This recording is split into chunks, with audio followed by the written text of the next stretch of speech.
Azken ekitaldira heldu gara eta itxiera emoteko edo. Gugo egoteko izan da Nekane Agirre eta bere lekuan eneko daukagu, eta beste alde batetik hizkuntza politikatik Lorea Bilbao anderea. Orduen, bi eri eskerrik asko etortzeagaitik eta emon deuzkuzuen babesagaitik. Berba batzuk, zeinek Loreak zeuk, bai? Egi esan suplenteak arabiok, ni be Xabier Aizpurua zailburu ordearen izenean etorritakoan az. Beraz, suplentea baina plantilla de lujo daukagu eta dano palio dago hemen zer esateko.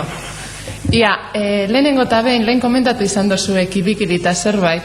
Nik argitu nahi neuke kibikili orain arte behintzat nitakidanik ez dala sekula desagertu.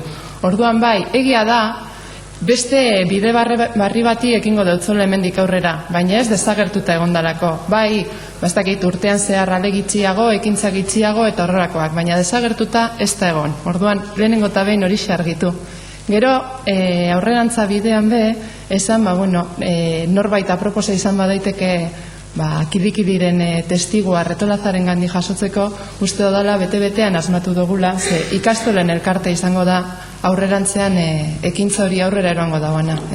Eta orduen kontuan hartuz, kibikili aldizkari horren helburua dela irakurzaletasuna umeengan indartzea eta bideratzea, uste dut ikastolen elkarteak hartzea benetan posgarri dela.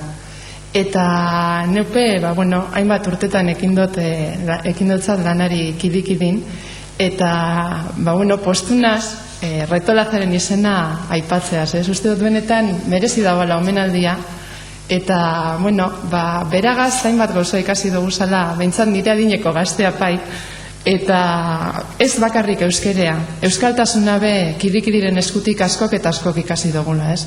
Eta orduan, uste dute baten bat aintzat hartu behar bat dugu bide honetan berori dela. Beraz, hemetik omenalditxoa Jose Antoniori.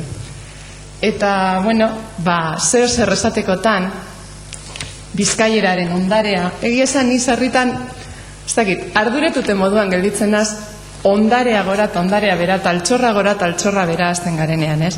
Uste dut baiet, ondare importantea daukagula, altxor itzela dala, goraipatu behar dugula orain artekoa, baina nire etxirako egin behar duguna da guzti horregaz konstiente gara, eta nitak idana 20 urte behintzat badaroa guz horretaz konstiente egiten eta sensibilizatu nahian, eta orain beste garai bati ekin behar dutzagu. Euskerea eta Bizkaierea biatira